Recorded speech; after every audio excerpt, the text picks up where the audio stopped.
ರೈತ ಮಿತ್ರರೇ ಎಲ್ರಿಗೂ ನಮಸ್ಕಾರ. ವೀಕ್ಷಕರೇ, ಈ ವಿಡಿಯೋದಲ್ಲಿ ವಿ ಎಸ್ ಟಿ ಟ್ರ್ಯಾಕ್ಟರ್ನ ಮಾರಾಟಕ್ಕೆ ತಂದಿದ್ದೇನೆ. ವಿ ಎಸ್ ಟಿ MT270 ಎಂಬ ಒಳ್ಳೆ ಮಾಡೆಲ್ ಅಲ್ಲಿರುವಂಥ ಗಾಡಿ, ಕಂಡೀಷನ್ ಗಾಡಿ ಕೂಡ. ಬನ್ನಿ ಇದ್ರ ಬಗ್ಗೆ ಪೂರ್ತಿ ಮಾಹಿತಿ ಸಿಗುತ್ತೆ. ವಿಡಿಯೋ ಕೊನೆಯಲ್ಲಿ ಓನರ್ ನಂಬರ್ ಕೂಡ ಕೊಡ್ತೀನಿ, ಆದ್ದರಿಂದ ವಿಡಿಯೋ ಸ್ಕಿಪ್ ಮಾಡದೆ ಕೊನೆ ತನಕ ನೋಡಿ. ಇನ್ನು ನಿಮ್ಮದು ಕೂಡ ಸೆಕೆಂಡ್ ಹ್ಯಾಂಡಲ್ಲಿ ಇದೇ ಥರ ಯಾವುದಾದ್ರೂ ಗಾಡಿ ಮಾರಾಟಕ್ಕಿದ್ರೆ ಸ್ಕ್ರೀನ್ ಮೇಲೆ ಕಾಣಿಸ್ತಿರುವ ನಂಬರ್ಗೆ ವಾಟ್ಸಪ್ಗೆ ಫೋಟೋಸ್ ಕಳಿಸಿಕೊಟ್ರೆ ಇದೇ ಥರ ನಿಮ್ಮ ವಾಹನದ ವಿಡಿಯೋ ಕೂಡ ಯೂಟ್ಯೂಬ್ ಮತ್ತು ಇನ್ಸ್ಟಾ ಪೇಜಲ್ಲಿ ಅಪ್ಲೋಡ್ ಮಾಡಿ ಕೊಡುತ್ತೇನೆ. ಬನ್ನಿ ವೀಕ್ಷಕರೇ, ಇನ್ನು ಟ್ರ್ಯಾಕ್ಟರ್ ಬಗ್ಗೆ ನೋಡೋದಾದರೆ ವಿ ಎಸ್ ಟಿ ಶಕ್ತಿ MT270 ಎಂಬ ಗಾಡಿ 4 ವೀಲ್ ಡ್ರೈವ್ ಗಾಡಿ. ಇದು 27 HP ಬರುತ್ತೆ.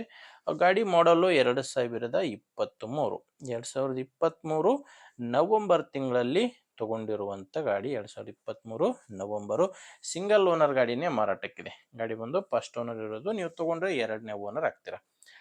ಗಾಡಿ ಯಾವುದೇ ಡೀಲರು ಏಜೆಂಟ್ ಇಲ್ಲ, ನೇರವಾಗಿ ರೈತರ ಹತ್ರನೇ ನೀವು ಈ ಗಾಡಿನ ಖರೀದಿ ಮಾಡ್ಬೋದು. ಗಾಡಿ ಪವರ್ ಸ್ಟೇರಿಂಗ್ ಇದೆ, ಪವರ್ ಸ್ಟೇರಿಂಗು ಮತ್ತು ಆಯಿಲ್ ಬ್ರೇಕ್ ಇರುವಂಥ ಗಾಡಿ. ಓನರ್ ಹತ್ತಿರೋದು ಗಾಡಿ ಇಲ್ಲಿವರೆಗೂ 600 ಗಂಟೆ ಕೆಲಸ ಮಾಡಿದೆ ಅಂತ ಓನರ್ ಹೇಳ್ತಿದ್ದಾರೆ. 2023 600 ಗಂಟೆ ಕೆಲಸ ಮಾಡಿರುವಂಥ ಗಾಡಿ. ಇದು ಟೈರ್ಗಳೆಲ್ಲ ಶೋರೂಮ್ ಟೈರ್ಸ್ಗಳೇ ಇದ್ದಾವೆ. ಗಾಡಿ ಜೊತೆ ಬಂದಿರುವಂಥ ಕೇಸಿಂಗ್ ಟೈರು ಮತ್ತು ಶೋರೂಮ್ ಟೈರ್ಗಳೇ ಗಾಡಿಗಿರೋದು. ನಿಮಗೆ ಗಾಡಿ ಜೋಡಿ ಸಾಮಾನ್ಯ ಯಾವುದೂ ಇಲ್ಲ, ಕೇವಲ ಇಂಜಿನ್ ಮಾತ್ರನೇ ಮಾರಾಟಕ್ಕಿದೆ. ಮತ್ತು ಗಾಡಿ ಡಾಕ್ಯುಮೆಂಟ್ಸ್ ಎಲ್ಲನೂ ಕ್ಲಿಯರ್ ಆಗಿದೆ. ಗಾಡಿದು ಡಾಕ್ಯುಮೆಂಟ್ಸು ಕ್ಲಿಯರ್ ಇದೆ ಮತ್ತು ಗಾಡಿ ಇನ್ಶೂರೆನ್ಸ್ ಕೂಡ ರನ್ನಿಂಗ್ನಲ್ಲೇ ಇದೆ. ಇನ್ನು ಗಾಡಿ ಮೇಲೆ ಲೋನ್ ಕೂಡ ಯಾವುದೂ ಇಲ್ಲ. ಲೊಕೇಶನ್ನು ಈ ಗಾಡಿ ಮಾರಾಟಕ್ಕಿರೋದು ಬೆಳಗಾಂ ಜಿಲ್ಲೆಯಲ್ಲಿ.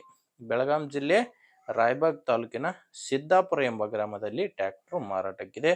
ಇನ್ನು ರೇಟ್ ಬಂದರೆ ಓನರ್ ಅದಕ್ಕೆ ಹೇಳ್ತಿರೋ ಪ್ರೈಸು 3,85,000 ಹೇಳ್ತಿದ್ದಾರೆ. 3,85,000. ಇದು ಫೈನಲ್ ಅಲ್ಲ, ಮಾತಾಡೋಕೆ ಕುಂತ್ರೆ ಸ್ವಲ್ಪ ಹೆಚ್ಚು ಕಡಿಮೆ ಆಗ್ತವೆ. ಪ್ರೆಸೆಂಟಲ್ಲಿ ಹೇಳ್ತಿರೋದು 3,85,000. ಹೆಚ್ಚಿನ ಮಾಹಿತಿಗೆ ಒಮ್ಮೆ ಡೈರೆಕ್ಟಾಗಿಯೇ ಗಾಡಿ ಓನರ್ ಜೊತೆ ಮಾತಾಡಿಕೊಂಡು ನೀವು ಗಾಡಿ ಖರೀದಿ ಮಾಡ್ಬೋದು. ನಿಮಗೆ ಈ ಗಾಡಿ ಓನರ್ ನಂಬರು ವಿಡಿಯೋ ಕೆಳಗಡೆ ಕೊಟ್ಟಿದ್ದಾರೆ. ವೀಕ್ಷಕರೇ, ವಿಡಿಯೋದಲ್ಲಿಲ್ಲ, ವಿಡಿಯೋ ಕೆಳಗಡೆ ಟೈಟಲ್ನಲ್ಲಿ ಓನರ್ ನಂಬರ್ ಇದೆ. ಒಂದು ವೇಳೆ ವಿಡಿಯೋ ಕೆಳಗಡೆ ಟೈಟಲ್ನಲ್ಲಿ ಕೂಡ ಯಾವುದೇ ಓನರ್ ನಂಬರ್ ಕಾಣಿಸ್ತಿಲ್ಲ ಅಂದರೆ ಗಾಡಿ ಇರಲ್ಲ, ಮಾರಾಟವಾಗಿರುತ್ತೆ. ನಂಬರ್ ಇದ್ದರೆ ಓನರ್ ಜೊತೆ ಮಾತಾಡಿಕೊಂಡು, ನಿಮಗೆ ಅವಶ್ಯಕತೆ ಇಲ್ಲ ಅಂದರೂ ಕೂಡ ಬೇರೆ ಯಾರಾದರೂ ರೈತರು ತೊಗೊಳೋರಿದ್ದರೆ ದಯವಿಟ್ಟು ಅಂಥವ್ರಿಗೆ ವಿಡಿಯೋ ಶೇರ್ ಮಾಡಿ. ನಿಮಗೆ ವಿಡಿಯೋ ಇಷ್ಟ ಆಗಿದ್ದರೆ ಒಂದು ಲೈಕ್ ಮಾಡಿ. ನೀವೇನಾದರೂ ಇವತ್ತೇ ನಮ್ಮ ಚಾನಲ್ ಹೊಸದಾಗಿ ನೋಡ್ತಾ ಇದ್ದರೆ ಸಬ್ಸ್ಕ್ರೈಬ್ ಮಾಡ್ಕೊಳ್ಳಿ. ಇನ್ಸ್ಟಾಗ್ರಾಮಲ್ಲಿ ನೋಡ್ತಾ ಇದ್ದರೆ ಫಾಲೋ ಮಾಡಿ. ಮುಂದೆ ವಿಡಿಯೋದಲ್ಲಿ ಮತ್ತೆ ಇದೇ ರೀತಿ ಒಂದೊಳ್ಳೆ ಗಾಡಿ ಜೊತೆ ಮತ್ತೆ ಬರ್ತೀನಿ. ಅಲ್ಲಿವರೆಗೂ ನಮಸ್ಕಾರ.